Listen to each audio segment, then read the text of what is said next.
Agri central వారి పొలం కబుర్లు కార్యక్రమానికి శ్రోతలందరికీ స్వాగతం. ఈరోజు వ్యవసాయ ప్రపంచంలోకి లోతైన విశ్లేషణతో మీతో పాటుగా నేనున్నాను. నమస్కారం అండి. ఈరోజు మనమంతా ఎండుమిర్చి గురించి మాట్లాడుకుందాం. ముఖ్యంగా దాని ధరలు ఎలా ఉన్నాయి, ముందు ముందు ఎలా ఉండొచ్చు అనేది కొంచెం లోతుగా చూద్దాం.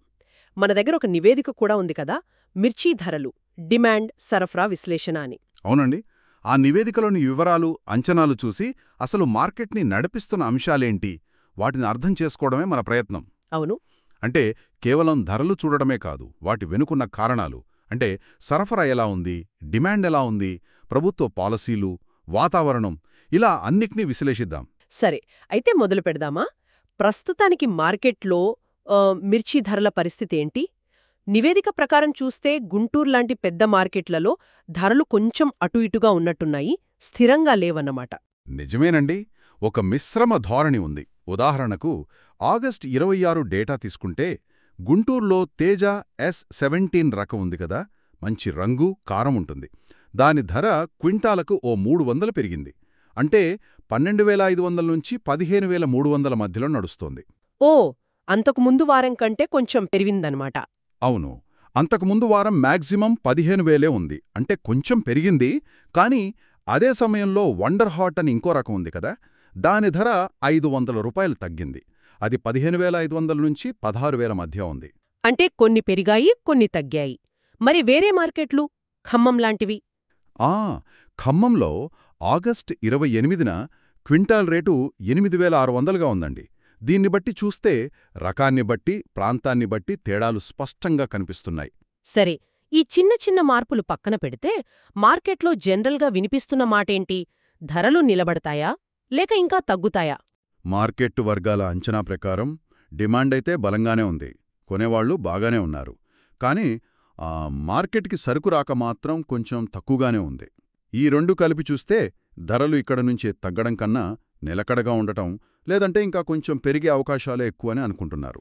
ఆసక్తికరంగా ఉంది. డిమాండ్ బలం, సరఫరా తక్కువ. సరే, ఈ సరఫరా గురించి ఇంకాస్త వివరంగా చెప్పగలరా? గణాంకాలేం చూపిస్తున్నాయి? ఇక్కడే కొంచెం గమనించాల్సిన విషయం ఉంది. ఈ సంవత్సరం అంటే 2024లో మార్కెట్కి వచ్చిన పంట మొత్తం చూస్తే పోయిన ఏడాదితో పోల్చితే 14.6% పెరిగింది. దాదాపు 9.86 లక్షల టన్నులొచ్చింది. ఇది బాగానే అనిపిస్తుంది కానీ ఏదో మెలిక ఉన్నట్టుందే. అవునండి. అసలు పాయింట్ ఏంటంటే భవిష్యత్తు అంచనాల్లో ఉంది. అంటే 2024-25 పంట సంవత్సరానికి ఉత్పత్తి అంచనాలు చూస్తే అవి తగ్గుతాయనంటున్నారు. సుమారు 7.45% తగ్గి 26.93 లక్షల టన్నుల మాత్రమే ఉండొచ్చని అంచనా. ఓహో, అంటే ఇప్పుడు సరుకు బాగానే వస్తున్నా నెక్స్ట్ పంట తక్కువ వస్తుందన్నమాట. ఇదే కీలకమా? ఖచ్చితంగా. ఇప్పుడు వస్తున్నది పోయినేడాది పంట. కాని ఈ ఏడాది సాగు తగ్గింది కాబట్టి నెక్స్ట్ వచ్చే పంట తక్కువగా ఉంటుంది. ఇది ముందు ముందు ధరలు పెరగడానికి ఒక ముఖ్య కారణం కావచ్చు. అర్థమైంది. మరి ఈ సాగు తగ్గడానికి కారణాలేంటి? ఖరీఫ్ సాగు తగ్గింది అంటున్నారు కదా, రైతులు ఎందుకు వెనక్కి తగ్గారు? దీనికి ముఖ్యంగా 2 కారణాలు కనిపిస్తున్నాయండి. ఒకటి, పోయిన సీజన్లో మిర్చికి అంత మంచి ధర రాలేదు. రైతులు కొంచెం నిరుత్సాహపడ్డారు, పెట్టిన పెట్టుబడికి తగ్గట్టు రాలేదని. అవును, అది నిజమే. రెండవది, కూలీ ఖర్చులు బాగా పెరిగిపోయాయి. మిర్చికి కూలీల అవసరం ఎక్కువ కదా, దాంతో పోలిస్తే తక్కువ ఖర్చుతో, తక్కువ శ్రమతో అయ్యే పంటల వైపు రైతులు చూస్తున్నారు. అంటే మొక్కజొన్న, పత్తి, పెసర ఇలాంటి వాటి వైపు వెళ్తున్నారన్నమాట. అవునండి. ప్రత్యామ్నాయ పంటల వైపు మొగ్గు చూపుతున్నారు. దాని ప్రభావం విత్తనాల అమ్మకాల మీద స్పష్టంగా కనిపిస్తోంది. ఎంతవరకు తగ్గింది? ఏమైనా అంచనాలున్నాయా? ఉన్నాయి. నివేదిక ప్రకారం మొత్తం మీద చూస్తే సుమారు 35% విత్తనాల అమ్మకాలు తగ్గాయట. ఇది చాలా పెద్ద నెంబర్. 35%? చాలా ఎక్కువ కదా? అవును. ఇంకా లోతుగా చూస్తే కర్ణాటకలో ఫేమస్ అయిన బ్యాడిగి, డబ్బీ రకాలు, వాటి విత్తనాల అమ్మకాలు ఏకంగా 40% పడిపోయాయట. అలాగే మన ఆంధ్ర, తెలంగాణలో ఎక్కువ వేసే తేజ రకం విత్తనాలు కూడా ఓ 20% తగ్గాయి. అమ్మో, అంటే రైతులు చాలా గట్టిగా డిసైడ్ అయినట్టున్నారు. కేవలం ధరలు, ఖర్చులేనా లేక వాతావరణం లాంటివి కూడా ఏమన్నా ఉన్నాయా? మంచి పాయింట్ అడిగారు. ధరలు, ఖర్చులు ప్రధానమే అయినా వాతావరణ అనిశ్చితి కూడా కొంత పాత్ర పోషించుండొచ్చు. మిర్చికి వాతావరణం చాలా సెన్సిటివ్ కదా, ఎక్కువ వర్షాలు, తెగుళ్ళు, ఈ రిస్క్ కూడా ఉంటుంది. ఆ రిస్క్ తగ్గించుకోవడానికి కూడా కొందరు వేరే పంటలు వేసుండొచ్చు. ఇదో వైపు సాగు తగ్గింది, భవిష్యత్ ఉత్పత్తి తగ్గుతుండని అంటున్నాం. కానీ ఇక్కడ ఇంకో ట్విస్ట్, అదే స్టాక్స్ దేశంలో భారీగా నిల్వలు పేరుకుపోయాయని కూడా నివేదిక చెబుతోంది. మరిది ధరల పెరుగుదలకు అడ్డుకట్ట వేయిదా? సరిగ్గా పట్టుకున్నారు. ఇదే అసలు విచిత్రమైన పరిస్థితి. ఒకవైపు సాగు తగ్గింది కాబట్టి ధర పెరగాలి. కాని ఇంకోవైపు పాత స్టాక్స్ అంటే కోల్డ్ స్టోరేజ్లలో వ్యాపారుల దగ్గరున్న నిలువలు మాత్రం చాలా ఎక్కువగా ఉన్నాయి. ఎంత ఎక్కువ? అంచనా ఏమైనా ఉందా? అంచనా ప్రకారం దేశవ్యాప్తంగా సుమారు 2.2 కోట్ల మిర్చి బస్తాలు నిలువ ఉన్నాయట. ఒక్కో బస్తా 40-45 కిలోలు వేసుకున్నా ఎంతవుతుందో చూడండి. 2.2 కోట్ల బస్తాలా? చాలా ఎక్కువ సంఖ్య ఇది. ఎక్కడెక్కడున్నా ఎక్కువగా? ముఖ్యంగా ఆంధ్రప్రదేశ్లోనే దాదాపు 1 కోటి బస్తాలుండొచ్చని అంచనా.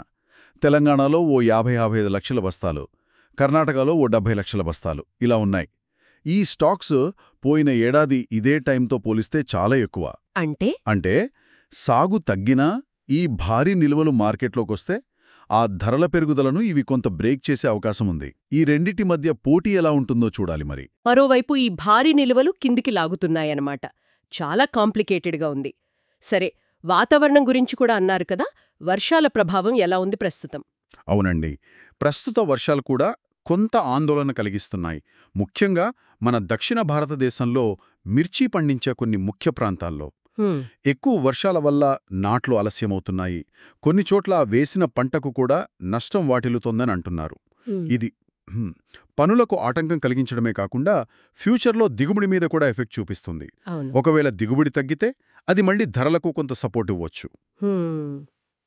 ఇన్ని సవాళ్లున్నాయి సరఫరా వైపు. సరే, ఇప్పుడు నాణ్యానికి రెండో వైపు చూద్దాం. డిమాండ్ ఎలా ఉంది? కొనేవాళ్లున్నారా? డిమాండ్ విషయంలో మాత్రం పరిస్థితి చాలా పాజిటివ్గా కనిపిస్తోందండి. మన దేశీయంగా మసాలా కంపెనీలు, వ్యాపారులు బాగానే కొంటున్నారు. అలాగే ఎగుమతి మార్కెట్ నుంచి కూడా మంచి డిమాండ్ ఉంది. ఎక్స్పోర్ట్స్ బాగున్నాయంటే అది రైతులకు మంచి విషయమే కదా. ఏ దేశాల నుంచి డిమాండ్ ఉంది? డేటా ఏం చెప్తోంది? ముఖ్యంగా చైనా, బంగ్లాదేశ్, శ్రీలంక ఈ దేశాల నుంచి మంచి ఎంక్వైరీలొస్తున్నాయంట. ఇది ధరలకు గట్టి సపోర్ట్ ఇస్తోందని నివేదికలో ఉంది. నెంబర్స్ చూస్తే మే 2025లో ఎగుమతులు పోయిన ఏడాది మే నెలతో పోలిస్తే ఏకంగా 49% పెరిగాయి. 61,130 టన్నులకు చేరాయి. 49%? చాలా ఎక్కువ గ్రోత్ కదా. అవును, అయితే అంతకు ముందు నెల అంటే ఏప్రిల్తో పోలిస్తే కొంచెం తక్కువే అనుకోండి. కానీ ఇయర్ ఆన్ ఇయర్ గ్రోత్ చాలా బాగుంది. అంతేకాదు, ఈ ఫైనాన్షియల్ ఇయర్లో మొదటి 4 నెలలు అంటే ఏప్రిల్ జులై 2025 చూస్తే మొత్తం ఎగుమతులు 4,27,925 టన్నులయ్యాయి. ఇది కూడా మంచి సంఖ్యే. దేశీయంగా ఎలా ఉంది పరిస్థితి? ఇక ముందు పండగల సీజన్ వస్తోంది కదా, దసరా, దీపావళి. ఈ టైంలో సహజంగానే మన ఇళ్లల్లో, హోటళ్లల్లో మిర్చి వాడకం పెరుగుతుంది. సో డొమెస్టిక్ డిమాండ్ కూడా ఇంకా పెరిగే అవకాశం ఉంది. ఆగ్నేయాసియా, మిడిల్ ఈస్ట్ నుంచి కూడా ఆర్డర్లొస్తున్నాయి. అన్నీ కలిపి డిమాండ్నైతే స్ట్రాంగ్గానే ఉంచుతున్నాయి. అంటే సరఫరా వైపు కొన్ని ఇబ్బందులున్నా డిమాండ్ వైపు మాత్రం సానుకూలంగా ఉందన్నమాట. మరి ఈ టైంలో ప్రభుత్వమేమైనా జోక్యం చేసుకుంటోందా?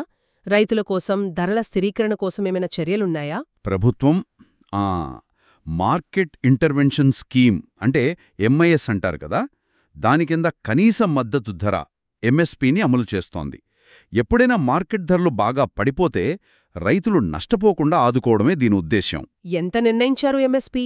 ఇది ఎంతవరకు ఉపయోగపడుతుంది? ఆంధ్రప్రదేశ్లో అయితే తేజ రకానికి క్వింటాల్కి 11,781గా, తెలంగాణలో 10,374 రూపాయలుగా కేంద్ర రాష్ట్ర ప్రభుత్వాలు కలిసి నిర్ణయించాయి.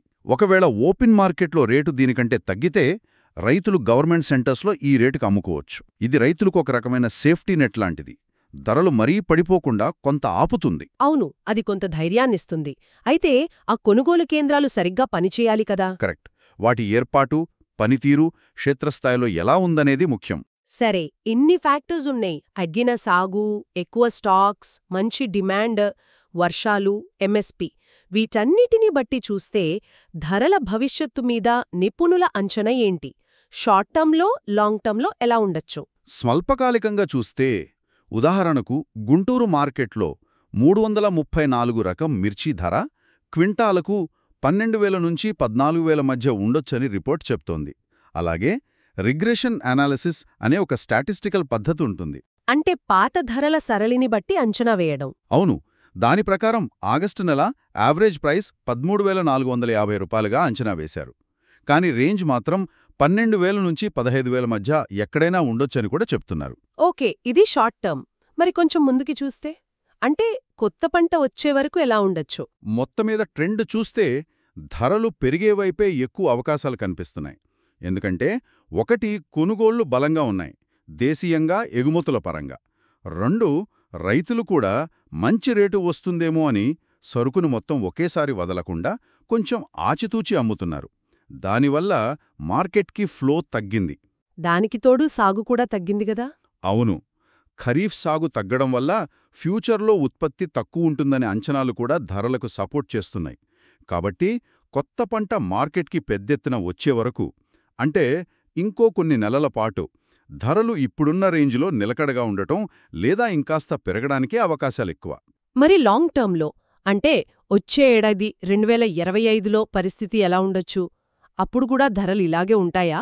2025లో ఉత్పత్తి తగ్గుతుంది అనే అంచనాలున్నాయి కాబట్టి లాంగ్ టర్మ్లో కూడా ధరలు పెరిగే అవకాశమే ఎక్కువ. కానీ ఇక్కడ కొన్ని కానీలున్నాయి మనం గమనించాల్సినవి. 1, ఎక్స్పోర్ట్స్ ఇదే రేంజ్లో కంటిన్యూ అవుతాయా? అంతర్జాతీయంగా పోటీ ఎలా ఉంటుంది? వేరే దేశాల్లో పంట ఎలా వస్తుంది? ఇవన్నీ మన ఎగుమతులను ఎఫెక్ట్ చేస్తాయి. రెండోది వాతావరణం. కరెక్ట్. వాతావరణం ఎలా ఉంటుందనేది కీలకం. ఒకవేళ అనుకూలిస్తే దిగుబడి పెరగొచ్చు, లేదంటే ఇంకా తగ్గవచ్చు. అది ధరలను నేరుగా ప్రభావితం చేస్తుంది. ఇంకో ముఖ్యమైన విషయం మర్చిపోకూడదు, ఆ 2.2 కోట్ల బస్తాల స్టాక్. ఖచ్చితంగా ఆ పాత నిల్వలు అనేది ఎప్పుడూ ధరల పెరుగుదల మీద ఒక బ్రేక్లాగా పనిచేసే అవకాశం ఉంది. డిమాండ్ ఎంత బాగున్నా ఈ స్టాక్స్ మార్కెట్లోకి రిలీజ్ అయితే ధరలు అదుపులో ఉండొచ్చు. కాబట్టి లాంగ్ టర్మ్ అంచనాలు పాజిటివ్గా ఉన్నా ఎక్స్పోర్ట్స్, వెదర్, స్టాక్స్ రిలీజ్ ఇవన్నీ చాలా కీలకం. అర్థమైంది. అంటే పరిస్థితి చాలా డైనమిక్గా మారుతూ ఉంటుందన్నమాట. ఇదంతా విన్నాక రైతులకు మనం ఏం సలహా ఇవ్వచ్చు? ఈ సమాచారం వాళ్లకి ఎలా ఉపయోగపడుతుంది? రైతు సోదరులు కొన్ని విషయాలు గుర్తుపెట్టుకోవాలండి. పాజిటివ్స్ చూస్తే ఈ ఏడాది సాగు తగ్గింది, నెక్స్ట్ పంట ఉత్పత్తి అంచనాలు కూడా తక్కువగా ఉన్నాయి. ఇవి ధరలకు సపోర్ట్ ఇస్తాయి. అలాగే ఎక్స్పోర్ట్ డిమాండ్ ముఖ్యంగా చైనా, బంగ్లాదేశ్ నుంచి బావుంది. మన దేశంలో పండగల సీజన్ డిమాండ్ కూడా కలిసి వస్తుంది.